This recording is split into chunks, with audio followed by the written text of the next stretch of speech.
ইমাম মানে নেতা। ইয়াওমা নাদু কুল্লা উনাসিম বি ইমামিহিম, প্রত্যেকটা মানুষ তার নেতার সাথে উঠবে।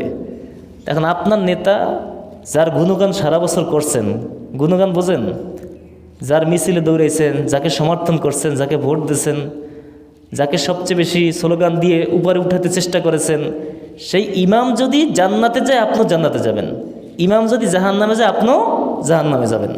ক্লিয়ার কথা। আপনি সারা বছর যদি আপনি একটা দল করলেন, সেই দলের নেতাকে, আমরা সাধারণত নেতা মানি জিয়াউর রহমানের, এবার শেখ মুজিবুর রহমানের। শেখ মুজিবুর রহমান যদি তার যেহেতু আমরা গুণগান গেয়েছি, সে যদি জান্নাতে যায় কোনো আপত্তি নেই, আপনিও জান্নাতে যাবেন, কারণ আপনি তার অনুসরণ করছেন।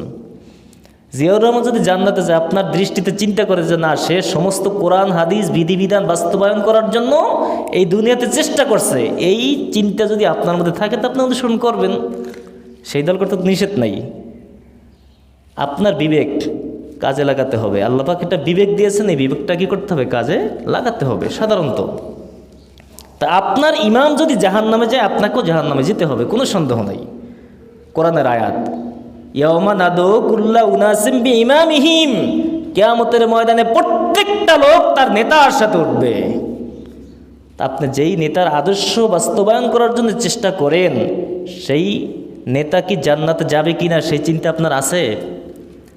কিন্তু আমাদের প্রত্যেকটা ইমানদারের উচিত, আমার নেতা, তোমার নেতা বিশ্বনবী জনাবে মুহাম্মদ রাসূলুল্লাহ সাল্লাল্লাহু আলাইহি ওয়াসাল্লাম, মুহাম্মদ সাল্লাল্লাহু আলাইহি ওয়াসাল্লামের মতো আদর্শ পৃথিবীতে আকাশ আর জমিনের নিচে আর নাই।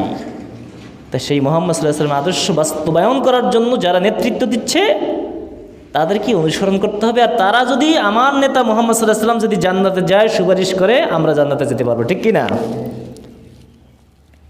একদম সোজা চাপটা কথা, মানুষ তারপর বোঝে না। শয়তান মানুষকে গাফেলের মধ্যে রেখেছেন। আল্লাহ পাক তাও বলেছেন, ওলাউ তাজিদু আকসারাহুম শাকিরুন, অধিকাংশ মানুষ শুকরগুজার আপনি পাবেন না। অধিকাংশ মানুষ আপনি দেখবেন বেঈমান, ঈমান আনবে না। ওলাউ তাজিদু আকসারাহুম লা ইউমিনুন, অধিকাংশ মানুষ ঈমান আনবে না। এটা কে বলেছেন? বহু আয়াতে আল্লাহ পাক সুন্দর করে বারবার বলেছেন যে অধিকাংশ মানুষ আপনি ইমানদার পাবেন না, অধিকাংশ মানুষ শুকরগুজার পাবেন না, অধিকাংশ মানুষ সত্যের পথে আপনি পাবেন না। অধিকাংশ মানুষ, আকসারাহুম লা ইয়াকিলুন, অধিকাংশ মানুষের আক্কল নাই, মানে অধিকাংশ মানুষের আক্কল জ্ঞান কম। এই জন্য আল্লাহ রাব্বুল আলামিনের সমস্ত বিধান আমাদেরকে মেনে চলতে হবে। যদি আমরা সত্যিকার মেনে চলি তাহলে আমরা ইমানদার। আর যদি আমরা আল্লাহর সমস্ত বিধানকে না মানতে পারি, জীবনের দিন হচ্ছে জীবন উদ্দেশ্য, দিনটাই আমার, আমিই দিন। যদি আমার সমস্ত পারিবারিক জীবন থেকে শুরু করে রাষ্ট্রীয় জীবন যদি আমার মধ্যে গঠন না করতে পারি, তাহলে আমি সত্যিকার অর্থে আল্লাহ যে উদ্দেশ্যে আমাদেরকে পাঠিয়েছেন সেই উদ্দেশ্য কখনই হাসিল হবে না। তা আল্লাহ পাক বলেছেন, এরা মুখে বলে আমরা আল্লাহকে বিশ্বাস করি, পরকালকে বিশ্বাস করি, রেসালাতের প্রতিও বিশ্বাস করি, কিন্তু আল্লাহ বলেন অমাহুম বিমুমিনিন, আসলে এরা ইমানদার নয়। তা আসলে এরা ইমানদার নয়। কেন ইমানদার নয়? এরা মুখেই বলে, কিন্তু সত্যিকার অর্থে আল্লাহ পাকের যে হুকুমাতগুলো আছে, এই হুকুমাতগুলো নিজের মধ্যে বাস্তবায়ন করে না এবং সমাজও বাস্তবায়ন করার চেষ্টা করে না। তাহলে মুখে বললেই তো হবে না। একটা হচ্ছে মুখে স্বীকৃতি দেওয়া, আর একটা হচ্ছে বাস্তব আমলে পরিণত করা। তৎকালীন সমাজের কাফেরেরাও এই উক্তি দিতেন যে আমি আল্লাহকে বিশ্বাস করি, পরকালকে বিশ্বাস করি, কিন্তু আল্লাহ বলছেন না, এরা এই কথা বললে হবে না। এই শ্রেণীর লোকগুলো আল্লাহর প্রতি বিশ্বাস করছে, আখিরাতের প্রতি বিশ্বাস করছে, পরকালের প্রতি বিশ্বাস করছে, এই কথাগুলো বলে মূলত আল্লাহ এবং মোমেনদেরকে ধোঁকা দিতে চায়। কি করতে চায়? ধোঁকা দিতে চায়। মানে বলে আমরাও তো ইমানদার, বেটা তোরা কি বড় ইমানদার হয়ে গেলি? যদি ইমানদারেরা সত্যির অর্থে এই লোকগুলোর দাওয়াত দেয় যে না, তোমরা আসলে যেই পথে ইমান এনেছো, মুখে বলতেছো ইমান আনছি, কিন্তু সত্যিকার অর্থে তোমরা তো ইমান আনো নাই। যদি ইমান আনতো তাহলে তো ওই রকম আনতা যেই রকম ইমান এনেছে সাহাবায়ে কেরাম রাদিয়াল্লাহু তাআলা আনহুম। তাদের জীবন এবং তাদের জান মাল সমস্ত জিনিসগুলো একমাত্র আল্লাহ এবং আল্লাহ রাসূলকে ওয়াকফা করে দিয়েছেন। তারা বলতে আর কিছু নাই। জন্ম থেকে মৃত্যু পর্যন্ত যা যা দরকার সমস্ত বিধান মেনে নিয়েছে। কিন্তু তোমরা তো মুখে বলতেছো ইমান আনছো, পরকালের প্রতি ঈমান আনছো, কিন্তু আসলে সত্যিকার অর্থে তোমরা তো মুখেই বলতেছো, কিন্তু তোমাদের সমস্ত বিবেক বিবেচনা, তোমাদের জীবনের সমস্ত বিধানগুলো তোমরা আল্লাহ পাকের মেনে চলছো না। وَإِذَا قِيلَ لَهُمْ لَا تُفْسِدُوا فِي الْأَرْضِ قَالُوا إِنَّمَا نَحْنُ مُصْلِحُونَ। ওই সমস্ত কাফেরদেরকে যখন বলা হয়, তাদেরকে যখন বলা হয় পৃথিবীতে তোমরা অশান্তি সৃষ্টি করিও না, যখন তাদেরকে বলা হয়, ইমানদাররা যখন দাওয়াত দেয় যে তোমরা পৃথিবীতে অশান্তি সৃষ্টি করিও না, তাহারা বলে যে আমরাই তো শান্তি স্থাপনকারী। দুনিয়া তো যখন বলি যে না তোমরা তো ঠিকই আল্লাহকে বিশ্বাস করো, পরকালকে বিশ্বাস করো, ঠিক আছে তোমরা ইমানদার, আমাদের দেশে মনে করে যে আমরা তো কোরআন হাদিস পড়ি, আলেমেরা কি বেশি বুঝে? আলেমের চেয়ে আমরা বেশি বুঝি। যেই সমস্ত লোকেরা জন্ম থেকে মৃত্যু পর্যন্ত কোরআন নিয়ে গবেষণা করে, কোরআন নিয়ে সারা বছর পরে থাকে, গবেষণা করে, রিসার্চ করে, চেষ্টা করে, ওই সমস্ত লোকেরা কোরআন বোঝে না। আর যারা এক পাতা দুই পাতা কোনো রকম একটু পড়িয়া তারা নাকি সব বোঝে। দেখেন না মমতাজ বিবি কইছে যে আমরা সিয়াসত্তার যত হাদিস আছে সব আমরা মুখস্থ আমরা পারি, এটি সব অধ্যয়ন করি। এখন এরা সব বুঝছে, বুখারী, তিরমিজি, আবু দাউদ শরীফ এগুলো সব তিনি নাকি পড়ছে। এখন তারা অল্প কিছু পড়ি, তারা বলে না আমরা সব বুঝে ফেলেছি। আর যারা সারা বছর কোরআন নিয়ে গবেষণা করে তারা কিচ্ছু বোঝে নাই, তাদের দৃষ্টিতে তারা কিছু বোঝে নাই। আর যারা কোরআন নিয়ে সারা বছর গবেষণা করে হেরা নাকি অপপ্রচার করে। আমাদের সমাজে এরকম কিছু শ্রেণী আছে না যে তারা অপপ্রচার করে, ধর্ম নিয়ে ব্যবসা করে, ধর্ম নিয়ে রাজনীতি করে, এই সমস্ত কাজগুলো কেন করে? আল্লাহ পাক বলেছেন ওয়াইজা কিলা লাহুম লা তুফসিদু ফিল আরদ, হে মানুষ সকল, যখন তাদেরকে ইমানদাররা বলে তোমরা পৃথিবীতে বিপর্যয় সৃষ্টি করো না, তখন তারা বলে কি বলো তোমরা বোকার মতো, আমরাই তো দুনিয়াতে শান্তি স্থাপনকারী। অথচ আল্লাহর বিধান প্রতিষ্ঠা করতে চায় না, অথচ এরা বলে আমরাই শান্তি স্থাপনকারী। তাহলে আল্লাহর বিধান ছাড়া কি পৃথিবীতে শান্তি হতে পারে? পৃথিবীতে কোথায় আছে এরকম যে আল্লাহর বিধান ছাড়া আদম আলাইহিস সালাম থেকে কিয়ামত পর্যন্ত পৃথিবীর এক চুল পরিমাণ জায়গায়ও পরিপূর্ণ শান্তি স্থাপন করতে পারেনি আল্লাহর বিধান ছাড়া? যেই যুগে আল্লাহর বিধান দুনিয়ায় কায়েম ছিল, সেই জায়গাটায় একমাত্র শান্তি স্থাপন ছিল। মানুষ খেয়ে পরে অন্তত না খেয়ে থাকলেও অন্তত শান্তিতে ছিল, আত্মতৃপ্তির মধ্যে ছিল। চুরি ছিল না, ডাকাতি ছিল না, ছিনতাইকারী ছিল না, অভাবী ছিল না, যার যার মতো সবাই চলেছে শান্তিতে। কিন্তু এই সমস্ত লোকদেরকে যখন বলা হয় তোমরা পৃথিবীতে বিপর্যয় সৃষ্টি করেন, তখন না আমরাই তো শান্তি স্থাপনকারী। অথচ এই লোকদেরকে যদি বলে যে আল্লাহর বিধান পরিপূর্ণ তোমরা তোমার জীবনে মানো, তখন তারা বলে যে না পরিপূর্ণ মানা দরকার কি, তোমরা তো ধর্ম ব্যবসায়ী, তোমরা কি ধর্ম ব্যবসায়ী, আমরাই তো শান্তির গুরুধর, আমরাই শান্তি স্থাপনকারী। আর যারা আসল শান্তির কথা বলে তাদেরকে বলে তোমরা বিপর্যয়কারী। যেমন আল্লাহ রাসূল সাল্লাল্লাহু আলাইহি ওয়াসাল্লাম যখন মানুষকে দাওয়াত দিয়েছে, তখন তারা বলছে যে ইন্না হাযা লা শাইয়িল উজ্জাব, তুমি তো একটা বিপর্যয়কারী অত্যাচারযোগ্য কথা বলতেছো আমাদেরকে। আমরা আল্লাহকে মানি, আল্লাহ রসুলকেও মানি, কিন্তু তোমাকে মানি না, কারণ তুমি তো দুনিয়ায় ফিতনা ছড়াইতে আসছো। নবী নাকি আসছে অশান্তি সৃষ্টি করতে, অথচ নবী করিম সাল্লাল্লাহু আলাইহি ওয়াসাল্লাম এবং সমস্ত রাসূলগণ এসেছে লিতুখরিজান নাসা মিনাজ জুলুমাতি ইলান নূর, অন্ধকার সমূহ থেকে আলোর দিকে নিয়ে আসার জন্যই তো আনছে। তাহলে সেই নবীদেরকে তৎকালীন সমাজের কাফেররা বলতো যে তোমরা দুনিয়ায় বিপর্যয় সৃষ্টি করো, একমাত্র কেন আল্লাহর যেই কালাম আছে সেই কালাম দিয়ে সমাজে, রাষ্ট্রের সকল ক্ষেত্রে তারা এই প্রতিষ্ঠিত করার জন্য মানুষকে যখন দাওয়াত দিয়েছে, তখন বলে তোমরা ফিতনা ছড়াও। কি ছড়াও? ফিতনা ছড়াও। আগেও যেই কথা বলেছেন কিয়ামত পর্যন্ত ইউনিভার্সাল ট্রুথ, এই কথাটা সত্য থাকবে, এই জন্য আল্লাহ পাক কোরআনে কোট করেছেন, নাহলে এই কোরআনে দিতেন না তো আল্লাহ পাক। এই যে পেছনের ইতিহাসগুলো আল্লাহ তুলে ধরছেন, এই তুলে ধরার কারণ হচ্ছে তাদের বদনাম করার জন্য না, আর তাদেরকে আমরা অভিশাপ করার দেওয়ার জন্য না। আমরা অভিশাপও করবো না, বদনামও করবো না। এগুলো থেকে আমাদেরকে শিক্ষা নিতে হবে যে তাদের অবস্থাটা যেরকম ছিল, আমাদের সমাজে একই চরিত্রের কিছু লোক আছে, আপনারা একটু চিন্তা করলে পাবেন। যখন তাদেরকে বলে যে আল্লাহর দিন প্রতিষ্ঠা করে, এখন করে আইছে আল্লাহর দিন প্রতিষ্ঠান, জীবনে কি হয় আল্লাহর দিন প্রতিষ্ঠা এই যুগে? এটা পাইছো কই তুমি? এরকম কথা বলে। আমাদের ভয় আছে না জাহান্নামের? তো আমরা সবাই জান্নাতে যেতে চাই, আমরা সবাই আল্লাহকে ভয় করে চলবো। কিন্তু আল্লাহ পাক যদি যেই কথা বলেছেন সেই কথা যদি মানুষের সামনে আমরা না বলি, তাহলে কিয়ামতের ময়দানে মস্ত বড় শাস্তি আগে আমাদেরকে দেবে, তোমরা কেন কথা বললো না। তাহলে আমরা যদি এই কথাগুলো বলি তাহলে মায়ের খেতে হবে আম্মেগো, মানে জনগণের। আর যদি না বলি তা মায়ের খেতে হবে কার? আল্লাহর। তা আল্লাহর মায়ের শক্ত মায়ের, আর আপনাদের মায়ের খাইলেও মোটামুটি একটা অবস্থান আছে, মরিয়ে যাবো, পরে গেলে তো জান্নাতে যেতে পারবো ইনশাল্লাহ। এই জন্য আমাদেরকে সত্য কথা বলতে হবে। একমাত্র কোরআনে যা আছে শাব্দিক অনুবাদ আপনারা পড়িয়ে নেন। কোরআন এটা নয় যে আল্লাহ রসুলের যুগে আসছে যুগে পরে থাকবে, এটা কিয়ামত পর্যন্ত চলতে থাকবে। এটা এমন একটা আল্লাহ পাকের কালাম। এরপর আল্লাহ বলেছেন, আলা ইন্নাহুম হুমুল মুফসিদুনা ওয়ালাকিন লা ইয়াশউরুন। সাবধান, ইহারাই অশান্তি সৃষ্টিকারী। যেই সমস্ত লোকেরা বলছে যে আমরাই শান্তি সৃষ্টিকারী, আসলে তারাই কি অশান্তি সৃষ্টিকারী।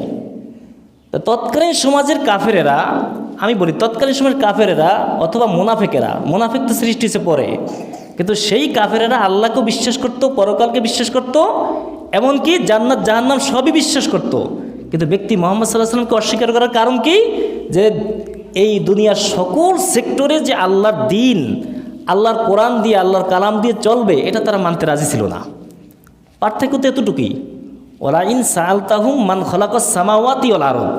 কাফেরদেরকে বলো যে আসমান এবং জমিন কে সৃষ্টি করেছে, তারা বলবে লা ইয়াকুলুনাল্লাহ, অবশ্যই আল্লাহ সৃষ্টি করছে। এটা কি আপনাদের কথা না কাফেরদের কথা? কাফেরদের কথা। যে কাফেররা বলতো যে আল্লাহ সৃষ্টি করেছে। এরপর বলছে যে চন্দ্র সূর্য কে সৃষ্টি করেছে, তারা বলবে আল্লাহ সৃষ্টি করেছে। তাহলে সমস্যাটা কি? সমস্যা হচ্ছে তারা আল্লাহর বিধানকে তাদের সমস্ত জীবনে পরিপূর্ণভাবে তারা মানতে রাজি ছিল না, এই জন্য তারা কাফের। আর পরবর্তী যুগে যে সমস্ত লোকেরা এসেছিল, তারা কোরআনের কিছু অংশ মানছে আর কিছু অংশকে কী করছে? অস্বীকার করেছে। এই সূরা বাকারা দেখবেন দ্বিতীয় রুকু থেকেই মুনাফিকের কথা আসছে। দ্বিতীয় রুকুর 7 থেকে 7, 8, 9, 10, 11, 12 মুনাফিকের চরিত্রের কথা বলেছে। আর 1 থেকে 6 নম্বর আয়াত আল্লাহ পাক মুমিনদের চরিত্রের কথা বলেছেন। মানে ভাগ ভাগ করেছে, পাট করেছে। মানে আমাদের কোনো প্রশ্ন করার কোনো সুযোগ নাই, সমস্ত প্রশ্নের জবাব আল্লাহ পাক কোরআনে ঢুকিয়ে দিয়েছেন। সুবহানাল্লাহ। এই পৃথিবীর যত সমস্যায় পড়ি একমাত্র কোরআন না বোঝার কারণে, কারণ আল্লাহ পাক সব কোরআনের কারিমের মধ্যে এই প্রশ্নের জবাব আল্লাহ খুলে খুলে বলে দিয়েছেন। তো ওই সমস্ত মুনাফিকেরা আল্লাহর কোরআনের কিছু অংশ মানত আর কিছু অংশকে অস্বীকার করত। কথা বুঝা গেছে? এই জন্য তারা মুনাফিক। এরপর আল্লাহ পাক বলেছেন, ওয়াইজা কিলা লাহুম আমিনু কামা, তাদেরকে যখন বলা হতো যে তোমরা তো বলো যে আমরা ঈমান আনছি আল্লাহর প্রতি, রাসূলের প্রতি এবং পরকালের প্রতি, সব কথাই তোমরা বলো, তবে একটু চিন্তা করো। ওয়াইজা কিলা লাহুম আমিনু কামা আমানান নাসু ক্বালু আনুমিনু কামা আমানাস সুফাহাউ ওয়ালা ইন্নাহুম হুমুস সুফাহাউ ওয়ালাকিন লা ইয়ালামুন। যখন তাদেরকে বলা হয় তোমরা ঈমান আনো ওই সকল মানুষের মতো, যারা সাহাবাদেরকে ইন্ডিকেট করে বলছে যে যারা ঈমান এনেছে তাদের মতো ঈমান আনো, যারা রাসূলের প্রতি ঈমান এনেছে তাদের মতো ঈমান আনো। তাহারা বলে নির্বোধেরা যেভাবে ঈমান এনেছে আমরাও কি সেভাবে ঈমান আনবো? বোকারা যেভাবে ঈমান এনেছে আমরাও কি ঈমান আনবো? তো বোকা বলছে কাদেরকে? তৎকালীন কাফেররা বোকা বলছে সাহাবাদেরকে, যে বোকারা যেভাবে ঈমান আনছে আমরাও কি সেভাবে ঈমান আনবো? এটা তো হতেই পারে না, কারণ তারা হচ্ছে বোকা। এই আল্লাহ রসুল মুহাম্মদ সাল্লাল্লাহু আলাইহি ওয়াসাল্লাম যে দাওয়াতটা দিচ্ছে, সেই দাওয়াত তো আমরা প্রথমেই গ্রহণ করছি, যে আল্লাহকে বিশ্বাস তো করছি, পরকালতে বিশ্বাস করছি। আর সমস্যা কোথায়? আমরা আল্লাহ এবং আল্লাহ রসুলকে বিশ্বাস করি, পরকালকে বিশ্বাস করি, তারপর আবার ওই সাহাবাগণ যেভাবে ঈমান আনছে সেভাবে আনতে হবে। আমরা কি বোকা নাকি এত? বোঝেন নাই? এই বোকার মানে হচ্ছে সাহাবায়ে কেরাম রাদিয়াল্লাহু তাআলা আনহু একমাত্র সমস্ত জীবন এবং তাদের মাল এবং জান দিয়ে আল্লাহ রসুলকে সমর্থন করেছেন, এবং তারা বলতে আর কিছু নাই, সমস্ত জিনিস অক্ফা করে দিয়েছেন, যে আল্লাহর সমস্ত বিধান তারা মেনে চলেছেন। তার মানে হচ্ছে তোমরা যদি সত্যিকার ঈমান এনেই থাকো তা আল্লাহর সমস্ত বিধান মেনে নাও। আর যদি সমস্ত বিধান না মানো তাহলে মুখে যে বলো যে আমরা ঈমান এনেছি, সেটার তো কোনো দাম নাই। তা দাম তো আসলে সত্যিকার ওটাই, যেটা আল্লাহর সমস্ত বিধান যারা মেনে চলে। আর আল্লাহর কিছু অংশ মানবা, কিছু অংশ অস্বীকার করবা, নামাজ রোজা হজ যাকাত এই পর্যন্তই করবা, আর বাকিগুলো তোমাদের মন মতো চলবে, তাহলে তোমরা মুখেই বললা, কিন্তু বাস্তবে আল্লাহর সমস্ত বিধানকে মেনে নেওয়া হলো না। তাহলে কাফেররা বলতো যে তা ওই মানে ওই বোকাদের মতো আমরা ইমান আনবো নাকি, মানে তাদেরকে বোকা বলা হয়েছে কেন? কারণ এই সাহাবায়ে কেরাম রাদিয়াল্লাহু তাআলা আনহুম যখন ইমান এনেছে তখন সমস্ত জীবনের যা কিছু আছে, জান এবং মাল, সব কিছু উজাড় করে ইসলামের পথে তারা ঢেলে দিয়েছেন। প্রথমে তাদের মাল দিয়েছেন, পরে জান দিয়েছেন। তা জান মাল সব কিছুই একমাত্র আল্লাহ এবং আল্লাহ রসুলের জন্য ঢেলে দিয়েছেন। কিন্তু মুনাফিকরা এটা রাজি ছিল না। মুনাফিকরা না, দরকার নাই, আমরা তো আল্লাহ রসুলকে মানব ঠিকই, কিন্তু আমরা রাষ্ট্রীয় জীবনে, আমাদের সার্বিক জীবনে, পারিবারিক জীবনে, সকল ক্ষেত্রে আল্লাহর আইন বা আল্লাহর হুকুমগুলো আমাদের মানতে আমরা রাজি না। তাহলে সমস্যা তো এখানে প্রিয় ভাইয়েরা। তাহলে আল্লাহ পাক বলেছেন ওয়াইজা কিলা লাহুম আমিনু কামা আমানান নাসু, যখন ওই মানুষকে বলা হয় তোমরা ঈমান আনো ওই সকল মুমিনের মতো যারা আল্লাহ এবং আল্লাহ রসুলের প্রতি ঈমান এনেছে সেই সাহাবাদের মতো তোমরা ঈমান আনো, তখন তারা বলবেন যে না, আমরা কি বোকাদের মতো ঈমান আনবো? তা সাহাবাদেরকে বলা হয় তো বোকা, কারণ এরা বোকা না কি? আমরা চাই এই দুনিয়াতে আমরা সুখ শান্তিতে থাকতে, কিন্তু তারা তো ঈমান আনার পরে মুশরিকদের মার খাচ্ছে। তা ঈমান আনার পরে আমরা কি মার খেতে যাবনি? আল্লাহর সমস্ত বিধান প্রতিষ্ঠা করার জন্য তারা চেষ্টা করতেছে। এখন এই সাহাবারা উল্টা বিলে রাষ্ট্রশক্তির মার খাইতেছে, তাহলে তারা তো মার খায়, তা আমরা মার খাবো কেন? তা আমাদের মার খাওয়া দরকার আছে? আমরা এমনিই ভালো আছি। এই জন্য তারা বলতো যে তারা তো বোকা, তারা সম্পূর্ণ ঈমান আনার কারণে তারা মার খাচ্ছে, এবং আবু জাহেল, উতবা, সাইবা, মুগীরা এই সমস্ত লোকেরা তাদেরকে কটূক্তি করতেছে। তা আমরা যদি তার মতো ঈমান আনি, তা আমরাও তো সেভাবে আবু জাহেলের মার খেতে হইবে, তা দরকার কি? সুতরাং তারা হচ্ছে বোকা, তা তাদের দৃষ্টিতে ঈমানদারেরা হচ্ছে কি? বোকা। তারপর আল্লাহ পাক বলেছেন ওয়াইযা লাকুল্লাযীনা আমানু ক্বালু আমান্না ওয়াইযা খালাউ ইলা শায়াতিনিহিম ক্বালু ইন্নামা নাহনু মুসলিহুন, যখন তাহাদেরকে বলা হয়, তারা যখন মুমিনদের সাথে মিলিত হয় তখন তারা বলে আমরা তোমাদের সাথে আছি, আর যখন তারা মুশরিকদের সাথে মিলিত হয় তখন বলে মুশরিকদের সাথে আছি। যখন ঈমানদারের সাথে মিলিত হয় তখন বলে আমরা তো ঈমানদার, তোমাদের সাথে আছি। তারা এই চরিত্রের লোক, ঈমানদারের সাথে আসলে বলে আমরা তোমাদের সাথেই আছি, আর যখন অমুসলিমের কাছে আসে, তাদের কাছে আসলে বলে আমরা তো তোমাদের দলেরই লোক। তা এদের ধলো ভেরে, এদের ধলো ভেরে, এরা হচ্ছে কি? মুনাফিকি চরিত্র। তাহলে এই মুনাফিকির চরিত্রের কথা আল্লাহ পাক কোরআনের মধ্যে তুলে ধরেছেন। এই জন্য তুলে ধরেছেন যে কিয়ামত পর্যন্ত আমাদের মধ্যে যাতে করে এই চরিত্রগুলো সৃষ্টি না হয়। এই চরিত্র যাদেরই হবে, এই ফ্রেমে যারাই পড়বে তারাই মুনাফিক। অর্থাৎ ঈমানদারের সাথে যারা দিন প্রতিষ্ঠার কাজ করে তাদের কাছে যদি যায়, তারা বলে যে না, আমরা আপনাদের দলই আছি। আবার যারা মানব রচিত আইন প্রতিষ্ঠা করতে চায় তাদের কাছে গেলে বলে না, আপনার সাথে আছি। তো এই দুদুল্য মনের চরিত্র যারা থাকবে আল্লাহর দৃষ্টিতে তারা হচ্ছে মুনাফিক। এখন মুনাফিক কি কাফেরের মধ্যে হয় না মুসলমানের মধ্যে হয়? বলেন, একটু বুদ্ধি করে বলেন। মুসলমানের মধ্যে, কারণ কাফের তো কাফেরই সরাসরি। এরা কাফের হয়েছে কেন? আল্লাহর একটা বাণীকে যারা অস্বীকার করবে তারা কাফের। আমার কথা বুঝছেন? আল্লাহর সমস্ত আয়াত অস্বীকার করার দরকার নাই। আপনি আল্লাহর সব আয়াত মানলেন, কিন্তু একটা আয়াতকে বলেন এটা কেমন জানি লাগে, সুদ না খেয়ে কি পারা যায়? সুদের আয়াতটা এটা আসলে আল্লাহর আয়াত না, এটা মানুষের রচিত, এটা অমুক দলেরা রচিত করছে। এই কোরআনটা কি তাদের না, এটা মানুষই করছে। এই যে সন্দেহ সংশয় করলেন, তাহলে আপনি সাথে সাথে কাফের হয়ে গেলেন। আর মুনাফিক বলা হয় কোরআনকেও মানে, আবার বাস্তব জীবনের সকল ক্ষেত্রে তারা এটাকে মানতে রাজি না। তারা মানব রচিত আইনের দিকে দৌড়ায়, অথচ আল্লাহকেও মানে, আল্লাহ রসুলকেও মানে 50-50। তা এই শ্রেণীর লোকগুলো হচ্ছে মুনাফিকি চরিত্রের লোক। তা মুনাফিকি হচ্ছে কাফেরের চেয়ে ভয়ঙ্কর। আল্লাহর দৃষ্টিতে মুনাফিক হচ্ছে কাফেরের চেয়েও ভয়ঙ্কর। এখন আপনারা প্রশ্ন করতে পারেন যে এই যে কাফের আছে, এত বলেন, আমি মনে করি কাফেরের চেয়েও নিকৃষ্ট লোক আছে। কেমনে বলতে পারেন? যদি কাফের না থাকতো তা বাংলাদেশে 95% মুসলমান আপনাদের দৃষ্টিতে, আমাদের দৃষ্টিতে আদমশুমার হিসাবে, তো 95% মুসলমানে এই দেশে সংবিধান কোরআনের হয় না কেন? কারা বাধা? তা যাদের কারণে এই কোরআন সংবিধান হয় না তারাই তো মুনাফিক, তারাই তো কাফের। কেন হবে না? আমার কথা ক্লিয়ার বুঝতে পেরেছেন? তাহলে কোরআনটা তো কারো বাপ দাদার না, কোরআন তো হচ্ছে আমার রসুলের, আপনারও রসুল। এখানে যত দল মত নির্বিশেষ সবারই রাসূল, সবারই কোরআন, সবাই কোরআনকে মানি। তারপর কোরআনের রাজ প্রতিষ্ঠা করার কথা বললে আপনাদের মাথা গরম হয় কেন? তাহলে যখন মাথা গরম হয় তাহলে বোঝা গেল ওই মুনাফিকি চরিত্র আমার মতো আছে। সবাই যদি মুমিন হতো আর যদি সবাই যদি আল্লাহওয়ালা হতো, বাংলাদেশে এই 53 বছর পর্যন্ত কোরআনের রাজ কায়েম হয় নাই, কোরআন দিয়ে সংবিধান হয় নাই, তাহলে আজকে আমরা সংসদে কোরআন দেখতে পাইতাম। তাহলে এই কাদের কারণে এই কোরআন সংবিধান হয় না? তারাই তো মুনাফিক।